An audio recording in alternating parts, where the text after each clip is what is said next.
Hi, and welcome to the Boat Princess podcast. My name is Nicky Vaux, and I'm your host.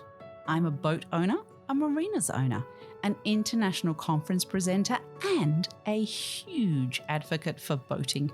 I'm sharing the stories from every nook of the boating industry with the intention of encouraging more women to join me and for more women to get behind the helm too.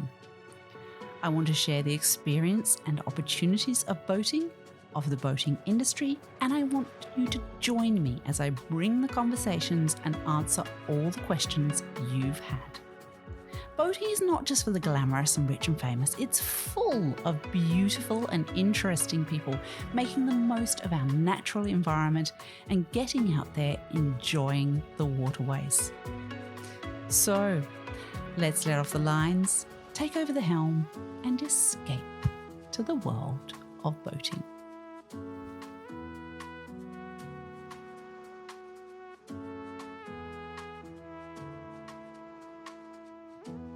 Hi everyone, and welcome to another episode of the Boat Princess podcast.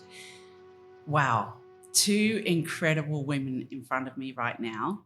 You are going to enjoy hearing their stories. We're looking forward to seeing an America's Trophy in their hands in the future. Lisa Darmanin and Annie Wilmot, welcome to the podcast.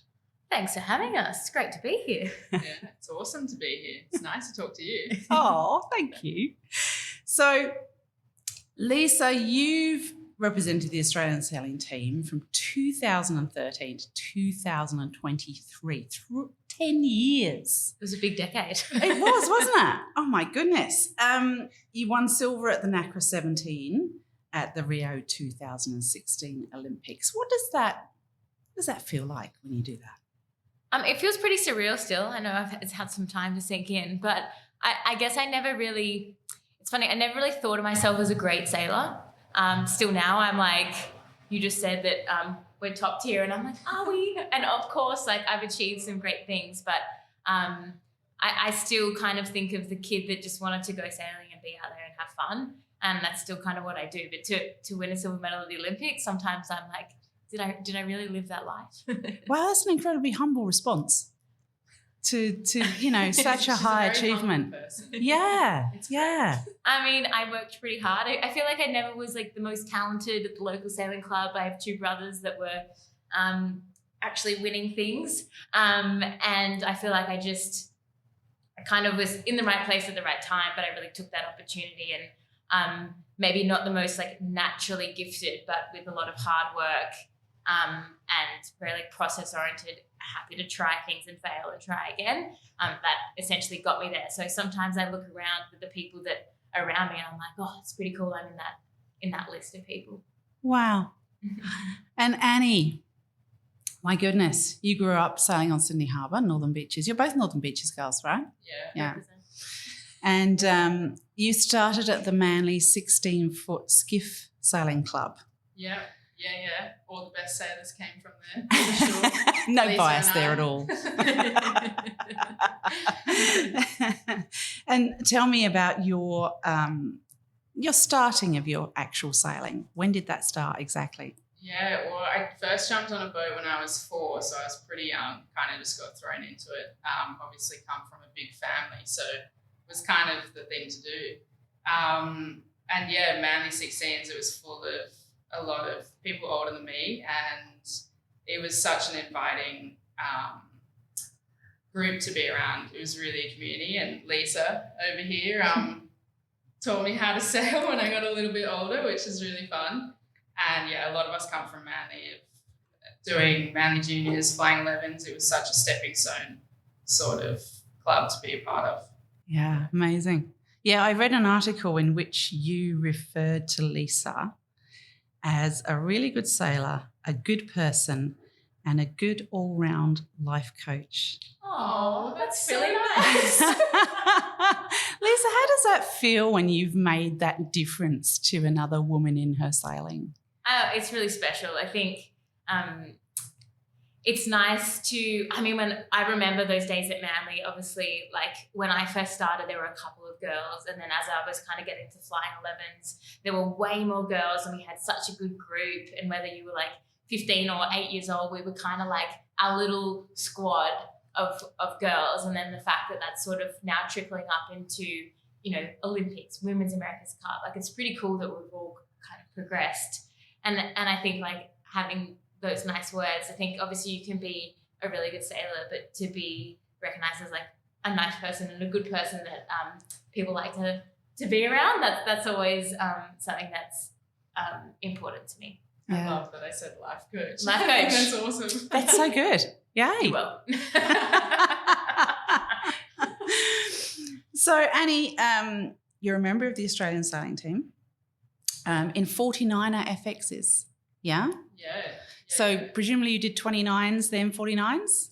Yeah, I actually had a very quick stint in the Hobie 16, right out of Flying 11s, which was awesome. Lisa also was a Hobie sailor. But yeah, the 29 is such a great stepping stone into the 49er, and I was pretty much chasing fast boats and a boat where I didn't have to hike. Yeah. And 49ers are pretty tough to sail, aren't they? Yeah, they're not the easiest, but they're definitely a lot of fun. But it does take a lot of work. I'm a crew, so definitely a lot of the grunt work falls on me. But yeah, I mean, they're a whole lot of fun, and they go very fast, so can't complain. Okay, so just explain to the listeners, when you say your crew, explain to them exactly what you're doing on that 49er. Yeah, so my role, I'm at the front of the boat, and I'm basically controlling the speed of the boat and how the sails are set up, and then lending a helping role to the helm of sort of what's going on in the course, and then the helm makes the final decisions. And you're a lot of the weight control as well, right? In terms of sort of angle of heel, pitch of the boat, kind of all the speed controls that you can think of is kind of landed on the crew. Yeah, which is awesome. It kind of, you're not the one driving, but in a way you are driving the boat, which I think is a really cool experience. Well, yeah, it really is the difference, because you really have to work closely together with the helm, don't you? And it's the combination of the two of you that's going to win the race, right? Yeah, for sure. Yeah. Definitely through my sailing, I've come to realise that the relationship that you have with each other is the biggest thing. And, you know, you have to trust the person that's sailing behind you or in front of you. And if you don't have that, fundamentally, it does fall apart in the end. But yeah, it's quite cool. You kind of enter into a full relationship with the other person. You spend a lot of time with them. You really learn what ticks them off and what keeps them going. So you come to get to a sort of reading mind stage. Yeah, for sure. Yeah, awesome. So Lisa, you are now doing incredible work as a commentator for SailGP, which I have to say you bring a brilliant energy and your smile is just amazing. But you, I guess that energy that goodness that Annie spoke about, right, comes through very strongly in that commentating, and I thoroughly enjoyed. And I'm digressing already, but I thoroughly enjoyed seeing you jump off the back of Comanche as well in the Sydney to Hobart commentary. That would have been quite a moment. How was that? Oh, it was so cool. I mean, I've never done a Sydney to Hobart, but doing the start would be a good checkbox for me. I'm not sure if I want to do the rest of the race, but I think being able to be on Andy Comanche for the start last year was really cool. Working with Seven was also something, you know, I've watched the Sydney to Hobart start since I was a kid, whether that was on the headline or on television on the headland. And so to be part of it, of the commentary team, is something for a couple of years I've been trying to get into. So to not only be able to be part of that team, but to do it from a super maxi was pretty cool. Had a few people trying to bribe me to do a flip off the back, but I don't have those skills. I'm not that agile, but I was pretty happy not to fully stack it off, and it was nice to get picked up pretty swiftly and onto the rib. But I guess commentary is something that, I mean, I'm very passionate about sailing. I love sailing, and sounds like that comes across in my commentary. I'm just really excited to share the sport with people, and I feel like sometimes it can get really complicated. Obviously with SailGP, we're commentating on very technical high performance boats, but for me it's like, let's explain it in a way that it's still technical, but people can understand it and engage in it and also learn from it. And I think that's the talent of good commentator, because the average person watching SailGP doesn't understand what's really going on, let's face it. So they just, majority. I know, they just want to see them go really close to each other and Australia win, obviously. Exactly. I think, yes, that simplicity of bringing it to layman's terms and making it understandable for them so that they can begin to understand it more and enjoy it more is a brilliant way to go with commentating. It's fantastic. It's good fun as well. I get to watch cool boats go around fast, and I'm obviously really, really invested in the racing as well, so it's good racing. I have a good time watching and talking about it too. Yeah, and of course you get to travel to some amazing places. Which is your favourite SailGP location so far? I mean, Bermuda is pretty special. It's just, it's like no other place. You're flying over the ocean, then all of a sudden there's a sliver of an island with aqua blue water, and it's just, it's very unique, and it just looks beautiful on television, and it's a great place to hang out. Fantastic. So, Annie, we spoke briefly about how you started your sailing, but why did you start your sailing? Ooh, now that's a tough question. I mean, I said I started from a young age, and I come from a big family, but there was never a massive push for me to be a sailor and for that to be the thing that I do. I think I was just thrown in because it is something that our family does sort of do and we're super involved with, and then I didn't love it straight away. I definitely had moments where I didn't really want to be there, especially when it's pouring down with rain in the middle of winter. But, as always, there comes time where you have to pick between sports, and for me it was netball or sailing. And sailing, there was just something about being on the water and kind of choosing your own destiny in a way that really excited me as a young kid. And then I fully fell in love with the sport once I started racing often and racing against kids my age, and then beating kids older than me. I think that was, something that drew me in.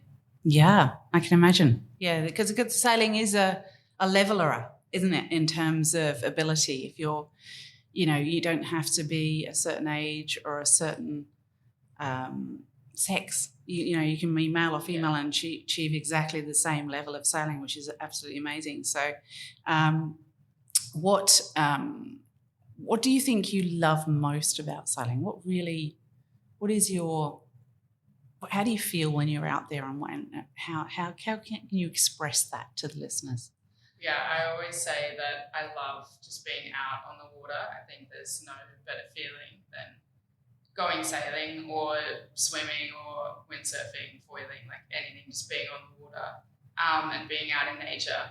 And then I think I do really love the competitive side of things, and not necessarily just winning, but, making hard decisions and then seeing them work.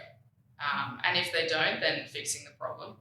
I think that's something that I've started to love a lot more recently than what I used to. But I mean, you can't beat being out on Sydney Harbour in the middle of the day when the sun's shining. There's no better feeling. I don't think I can swap it for anything. We are a bit spoilt here, aren't we, with Sydney Harbour? Very spoilt. Yeah, we have got probably, although I understand Sydney Harbour's pretty tough to sail, right? It is probably one of the hardest places to sail, yes. It's so shifty. There's land everywhere. There's boats everywhere. Obviously sailing from Manly, we grew up with the big ferries and trying to dodge them in little boats. I think that's probably the hardest thing you have to wrap your head around when you're not from here. And that Heads is a real washing machine too, isn't it? Oh, yeah. Yeah, for sure. Yeah. Now, I know you spoke to the Opti-Chicks at the RPA. Yes. So they're much younger sailors. They're very young sailors, right? What does it feel to be looked up to by them? They're sort of looking at you as this amazing star sailor that they want to watch and see what happens. How does that feel? Yeah, I think I have to remind myself a lot of the time that I'm not just out there doing this for me, and that there are people watching and young kids watching. It's a weird feeling. It obviously feels really good, but it's a little bit daunting at the same time to kind of help create that stepping stone for young kids. But I think we tell young kids all the time to just have fun, and it's definitely something that I had to relearn in sailing. I think if you lose that, then there's really no point doing it. But it's a weird feeling to have, to be honest, to have people look up to you. Yeah. Let's go back to Lisa. And you were Female Sailor of the Year in 2015, 2016, 2020.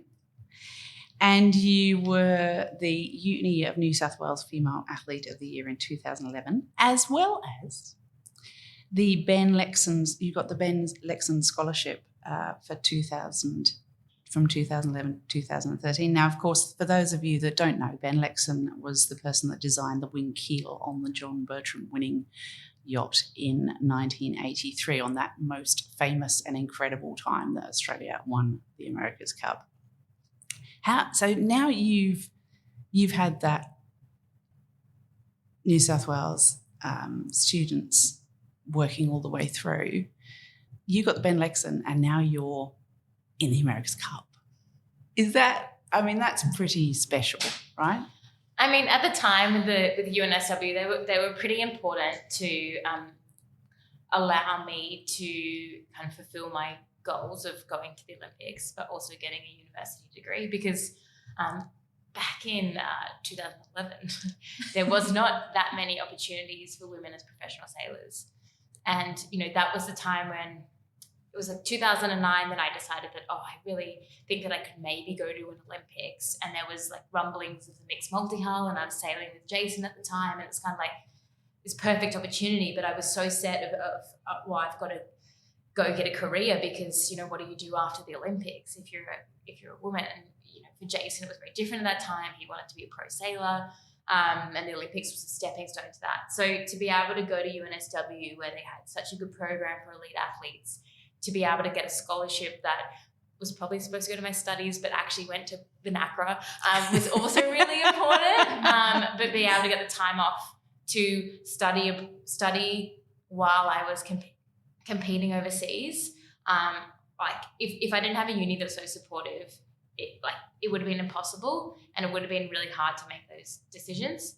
And then obviously Ben Lexon being so iconic in sailing, it was kind of a special moment. And then we've had this full circle where now I went to uni because I thought I needed to go get a career, which I still think was a really important thing for me. But to now know that there's a professional avenue, well, not quite, we're really at the start of what is going to be a professional avenue for women sailors, but to kind of be at the start of that in the first ever Women's America's Cup, it's I love bookend moments. Mm-hmm. And I think starting off with Ben Lexon and now starting off again the Women's America's Cup, it's really, really cool.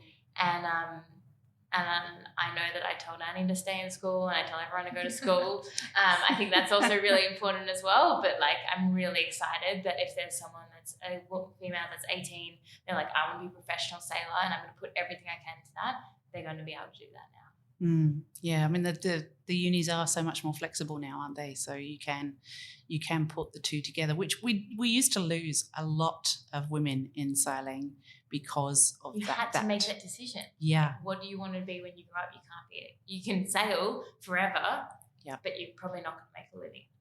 Yeah, and I guess it is a limited life living in terms of age. You can only be that fit and that amazing running across those boats. I mean, the FX and the NACRA really take it out of you. Yeah, exactly. If you're a crew, I think the helms have them. During the amount of joints that are not working in my body. With unlimited boating, access to thousands of boats worldwide, and everything taken care of, our members Enjoy boating without the hassle. That's freedom. Freedom Boat Club, North Sydney and Hunter. Call 02 9457 2000 or email us at curious@freedomboatclub.com. So the Nacra is a twin hull as well, isn't it? So that gives you a bit of insight into what was coming with the AC40 that you're now doing at the America's Cup. So does it help with that, or is it completely different anyway? I mean, the catamaran was a great sort of stepping stone. It was the first foiling class in the Olympics. With the Nacra 17, we were fully foiling upwind in the last couple of years, foiling downwind for the Tokyo campaign and like kind of semi-foiling. So we developed with that foiling technology. Obviously, the last cups, the marine catamarans, that technology is kind of filtered down for that. The AC40 is a foiling monohull. It acts kind of like a skiff in the sense that it's super tippy, it's really critical with heel, but all the foiling knowledge that I learned from my Nacra campaign, how the rig worked with the hydro underneath the water, all of that translates directly into the AC40. I mean, there'll be nothing like stepping on that boat for the first time and ripping around the race course, but I think what's kind of cool is we've got a really nice mix within our team of obviously the cat sailors they're used to trimming that sort of style, and then the skiff sailors that know how to actually run a boat that's so tippy, because us raft sailors act a little bit differently. So we got a really good combo, and I think the Nacra for me was so cool. It was such a challenge. It was terrifying, and I think that first bearway we're going to do, and we're ripping around at 30 to 40 knots. I'm used to being scared and absolutely loving it. So that's prepared me well. Yeah, because just to explain to the listeners that at the 30-40, they can go up to 85 kilometres an hour, those babies, can't they?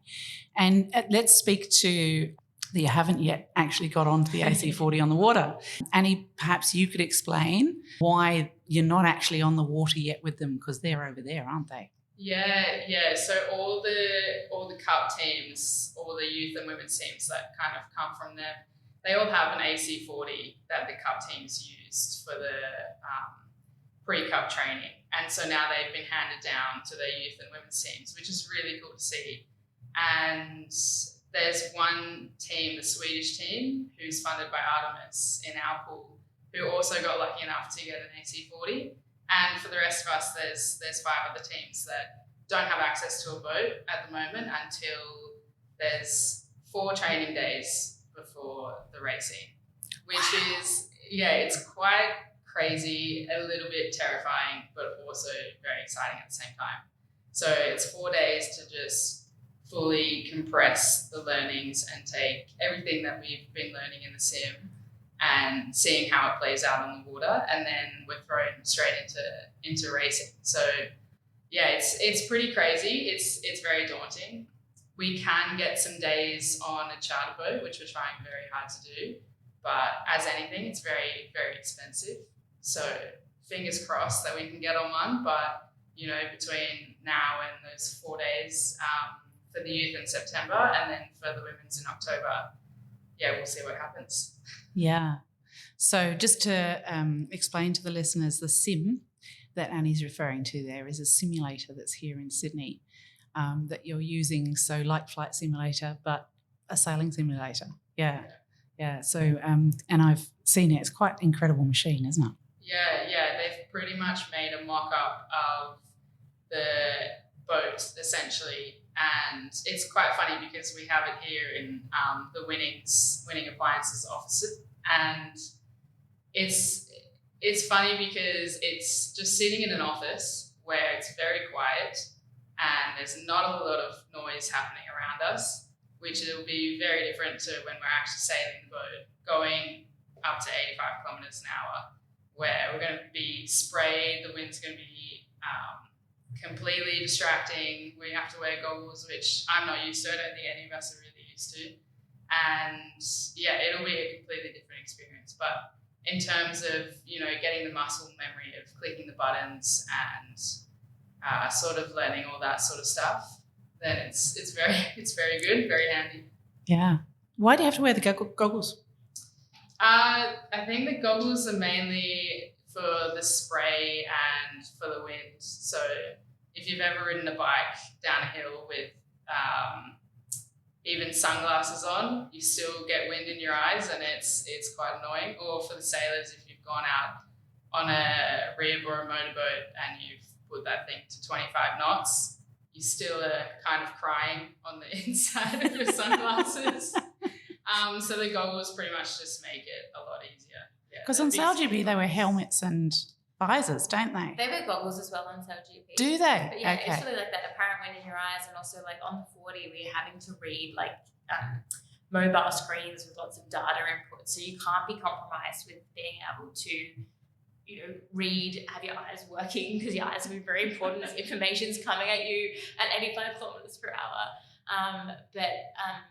Especially like if you're a little bit higher up, like on the F50, sometimes the flight controllers don't wear goggles because they need the depth perception. They're a little bit lower in the boat, so they're not as getting hit with the windage. But the wing trimmer that sits up and the driver that sits up, they need to be able to not be affected by that. Okay.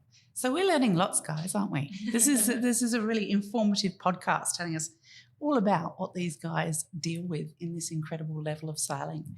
So, all right, so you have a life motto, Annie. Oh, I do. Which is, if you can't stop thinking about it, don't stop working for it. Yeah. That, yes. Yeah. So when did that mindset, that attitude, that approach to life begin for you? To be honest, I'm not actually sure hearing it now. I'm not sure when I said that or wrote that down, but I think it probably came sort of towards the end of my 29er days when it kind of became real. Like me and the girl that I used to sail with, we won the Youth Worlds in 2016. And I think that was the moment that it felt real, that this was something that we could do. And it was something that we could take into the 49 FX, and the Olympics did become such a close thing that we could grasp at that point. And for me, the Olympics was always a dream, and it was always something that I wanted to do, and it's still something that I want to do. But as all things, sometimes it feels quite out of reach. And I think, that was the moment where it kind of felt closer than what it was. Or than what it used to be. And Lisa, what about you? What's your drive, your incentive? What keeps you going in a pretty tough sport? Plenty of competitors around you. What's your drive?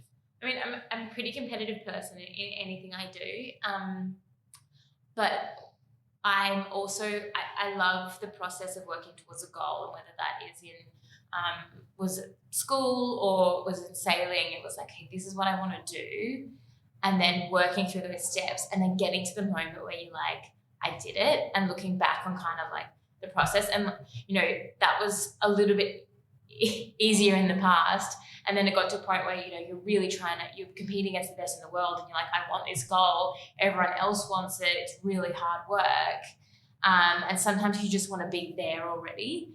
And it was like, okay, no, to get there, these are the steps. And I was really like, I'm quite a goal-oriented person. So it was like that process of like reflecting upon that hard work and the sense of achievement. And I really had that when I went to the Youth Worlds in 2009.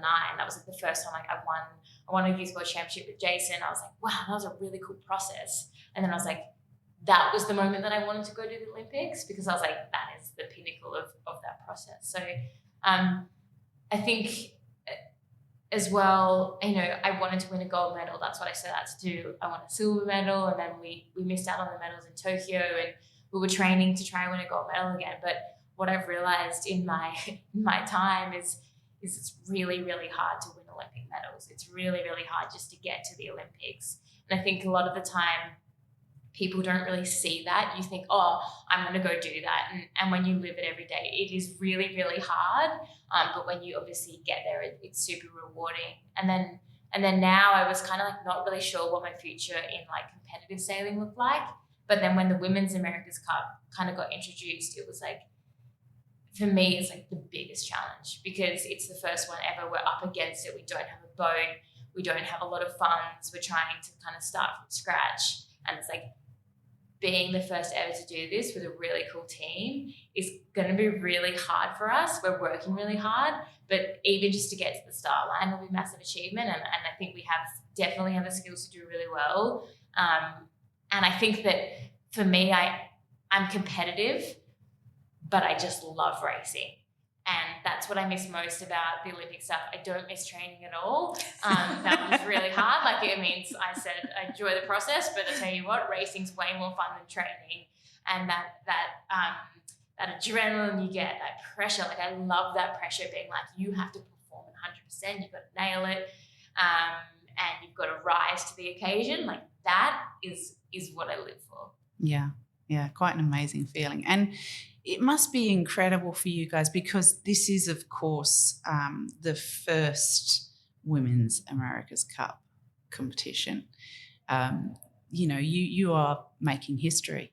It's so cool. I know. I'm so excited. I can't wipe the smile off my face. You can't see it, but you might be able to hear it in my voice. But it gives so many more women hope in sailing, doesn't it, that this is happening and this is real and you guys are setting the pace of, this we can do this now and head forward into an incredible future for women in sailing. I think it must be very exciting to have your names in the history books because whether you win or not, you're going to do that. I think for me what's really special is like we've been asking for opportunity for a while now as women. Like we're only here because other women fought a decade ago, 20 years ago, 40 years ago, and now we're at this point, and it's about time that we're here.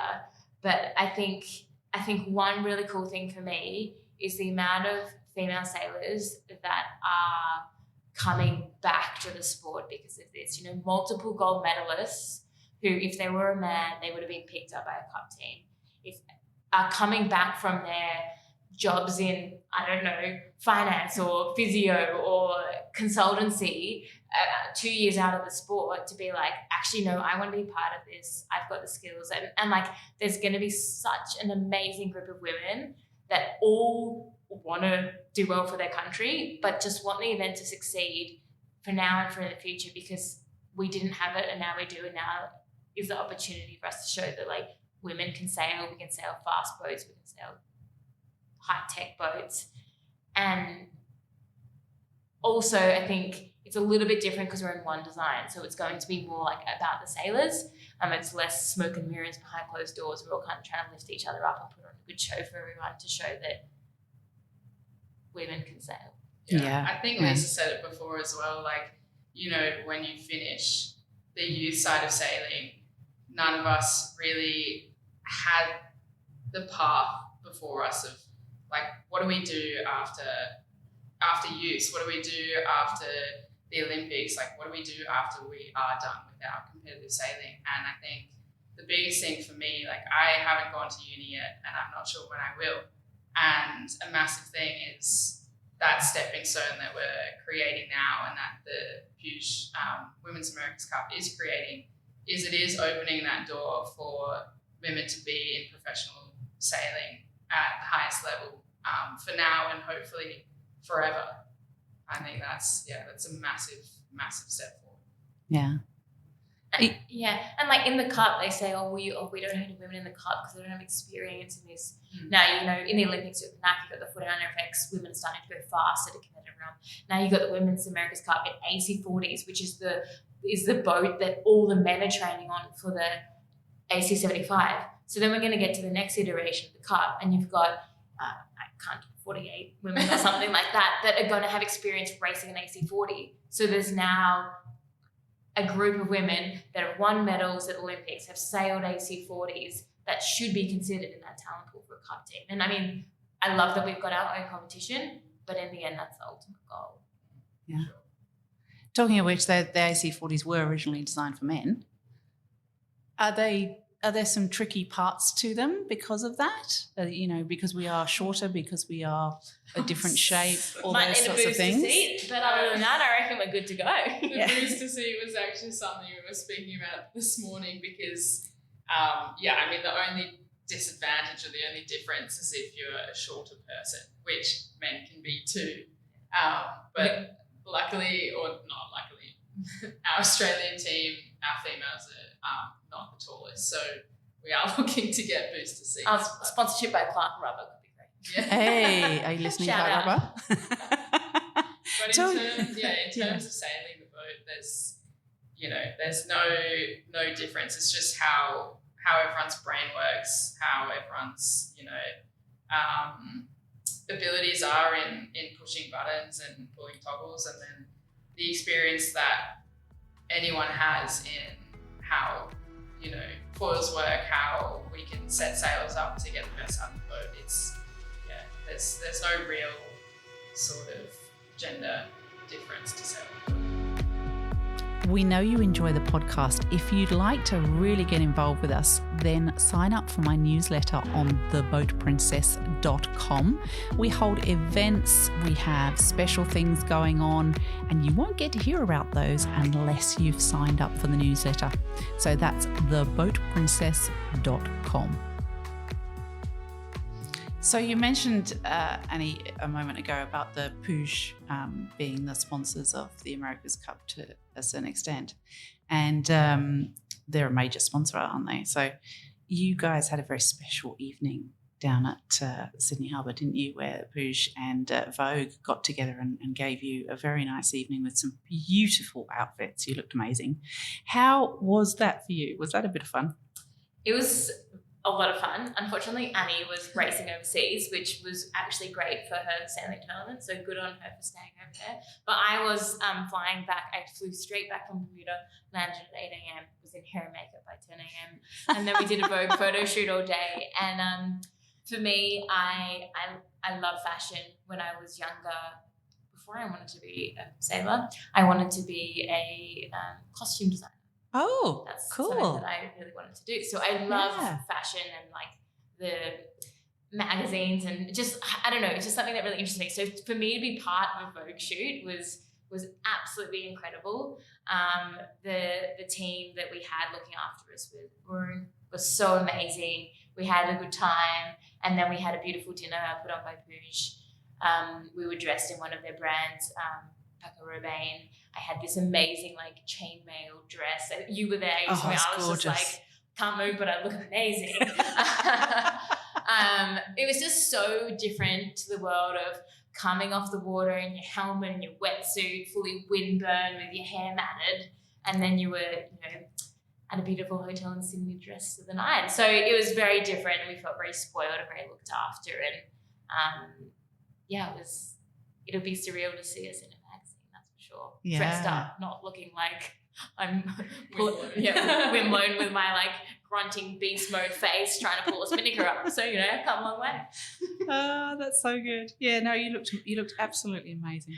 I loved the Instagram post. It was so good. But I of course got to see you, which was so nice because I literally popped over for a cup of tea with Nick Douglas. And then you guys all came out all dressed up and went, yeah, I get to see them. It was awesome. It was so good. So SailGP, can we talk to that for a minute? Sure. Because SailGP is, of course, bringing sailing to a completely different audience. Like, it's kind of the F1 of sailing, really, isn't it? Like Netflix have made F1 absolutely crazy popular. We fill Sydney Harbour with people that probably never would have watched something else sailing, not even the Sydney to Hobart, but they're coming and watching SailGP because it's so exciting and it's so interesting because the boats are so different, aren't they? What do you think SailGP is doing to sailing, and specifically talking about the program that they have for women coming into sailing as well in that space? I think the cool thing about SailGP is you've got these magnificent looking boats, as you said. They're dressed in their national colours. It's meant to be a long-serving event where you can back your team for years at a time. Like America's Cup is obviously very cool if you're a sailor, but if your team doesn't win, they might not exist in the next one. So in sport, you want to be able to get behind your team and cheer them in the ups and downs and rally behind them. So I think that in terms of that format, that's something that SailGP is creating, which is really cool. I think it's also developing as a league. We've got iconic destinations. We've got 10 nations now, and it's building to more next year. So I think that that's a really cool concept. The other side is obviously we've got really quick races, which some traditional sailing people don't like that because you can't really get into the tactics. All happens really fast. But if you don't know sailing, you don't want to see them zigzag around for too long. You want to see, okay, they've started. Wow, that was really crazy. Okay, now they're finishing. Now I know who's won that race. Let's do another one. And it kind of keeps people entertained. It's making sailing more of an entertainment product, but it's fun to go and watch. If you understand the sport, it's still really cool. There's lots of, now the level has raised, there's lots of boat on boat situations that you can get excited about. If you don't understand sailing, you can have a great day out on the harbour watching things fly by and think, oh, that looks quite cool, and not actually care who wins, and it's still a good day out. So it's like F1, sometimes if you don't really understand the technical side behind it, or why that car's better than the other, you kind of just want to see the cars go zoom and maybe a few overtakes, and that looks exciting, or a crash or two. So I think it's hard to actually tick all the boxes to make sailing attainable to everyone, but I think SailGP is doing a really good job of that. And then a couple of years ago, they introduced the compulsory female athlete on board. I think we're seeing that develop. I personally think it's still got a long way to go. Most of them are doing the strategy role. We've got one female grinder. They've got to be on the boat, whether you've got 4 people on board or 6 people on board. But for me, I'm like, I want to see a female driver. I want to see the women in sailing positions. What I mean by that is flying the boat or trimming the wing. And that's hard because they don't have the experience, but I think we'll get there eventually. I think it's a good initiative. I also think having the Women's America's Cup and SailGP kind of having these female programs, it puts pressure on each kind of organisation to make sure that they are providing opportunities and staying relevant. So how can we get that experience to women for SailGP in the future? I think like they're obviously looking internally at what they can do in terms of training camps in the off season. It's pretty hard since it started in 2019. It's been pretty non-stop. It's a lot of money to put an F50 out on the water. So they have had a few days where national teams like the Swiss and the British, they donated. They gave up their F50 for a day so that all the women could sail together on the boat. And I think the Swiss had Nathan Atteridge coaching them. The British had Luke Parkinson. And, you need more teams like that. But there kind of needs to be an incentive, because right now they're trying to win competitions. So to give up time to the female athletes is not really in their best interest right now. So A, what is that incentive? But B, we've got stuff like the Women's America's Cup, where you're going to have women with foiling experience trimming sails, not wings, but still with toggles and buttons in that technology, and they can then take that to an F50. But I don't know this for sure, and I can't tell you what's going to happen, but I have a hunch we're going to have a female driver pretty soon. Ooh. Oh, you heard it here first on the Boat Princess podcast. Full rumour, but I'm pretty sure it's going to happen. I've got high confidence. Wouldn't that be amazing though? That would be so good, wouldn't it? Okay, so we better finish off by talking to the listeners out there and anybody that they know that your team does need more sponsorship and to get you on the water earlier and all those sorts of things. So I am going to post a link so that you can actually donate to the team. And look, if it's $20, if everybody did $20, then wouldn't that be an amazing contribution? So please make sure you have a look at that on the links on this podcast, but also on my LinkedIn post and so on. It's actually really important that we support our female sailors because this is a first and we need to make it the best. And I think they can win. So we must give them that backing and let them know we want them to win. It's really, really important. Annie, you were named Youth World Champion in 2016. and you secured multiple first place titles, including all-female Australian national, Australian youth, New Zealand national, and the German national champion in the same year. That takes a fair amount of effort. What level of training are you doing for that? Yeah, we had a good run that year. It was in the 29er 2016. I was finishing high school that year, so it was pretty intense, but not that I want to put this out to young girls in the world, but I may have let my studies drop a little bit. But yeah, we were sailing non-stop as much as we could with school.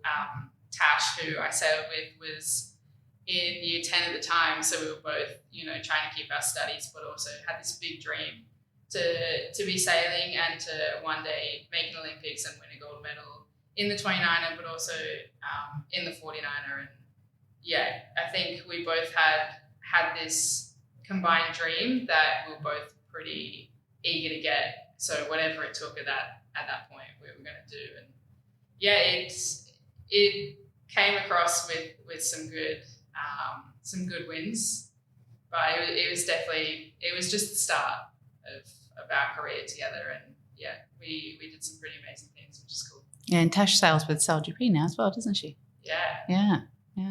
And that it's that sort of effort that gets you through from the 130 people that applied for the positions you're now holding to the team that you are now. So I think you've got to show that level of commitment, haven't you? Oh yeah, for sure. What we're doing right now is there's a lot of our sailors doing Olympics and SailGP, which is awesome, and it's something that we want everyone to continue to do. Like, everyone still has their sailing and it's making them better sailors for sure. But yeah, the commitment at the end of the day for these cups, for the youth and the Women's America's Cup, it's massive. And to be honest, you wouldn't have it any other way. I think the more time you put in, then the better you get. It's like anything. So. Mm-hmm. And like, it's amazing to be part of. We're all here. Whenever we're in Australia, we're here, we're at the sim, we're trying to be on water, but like, we're not getting paid to do this. And I think that that's something that, some women in other countries attached to cup teams are getting paid. Some attached to cup teams are not getting paid. And I think we're all doing it because we believe that it's a massive thing to be part of. It's a lot of time we're putting in, and we're all here because we're super competitive and we want to put on a really good show for Australia. But it's also a hard element because we're here at 7 a.m. till 10:30, 11 a.m. People go to work, people go sailing, come back here at 5 p.m., so that we can just fit everythho in. So, they're massive days. We're working really hard. And I think what Annie was talking about with her relationship with Tash when they were 18 years old, same thing with Jason and I, same thing with this team we've got now, is everyone's buying into the dream that we can do this, and you need everyone to have that same level of commitment so that we all are showing up for each other, so that we can show up at that start line and rip around Lazy 40 and win. Yeah. What a great way to finish. Thank you so much, Lisa and Annie, for being here today. It's really been good to talk to you. Oh, thanks for having us. It's been awesome. Good throwbacks. Oh, great throwbacks. Brought up things that I forgot about. I needed the ego boost. So thanks everyone for listening. This has been good. We're so lucky to have these incredible, talented women representing Australia. And please remember to go and help them by sponsoring them. That can be your contribution to Australia winning this event. You can contribute and sponsor them. So go to the links in this podcast and do that for us, and they will really appreciate that. Thanks, everyone. We'll see you on the water soon. You can advertise your business right here on the Boat Princess podcast. We have a worldwide audience of around 31,000 listeners a month of boaters and those in the boating industry. Contact us at The Boat Princess. We'd love to hear from you.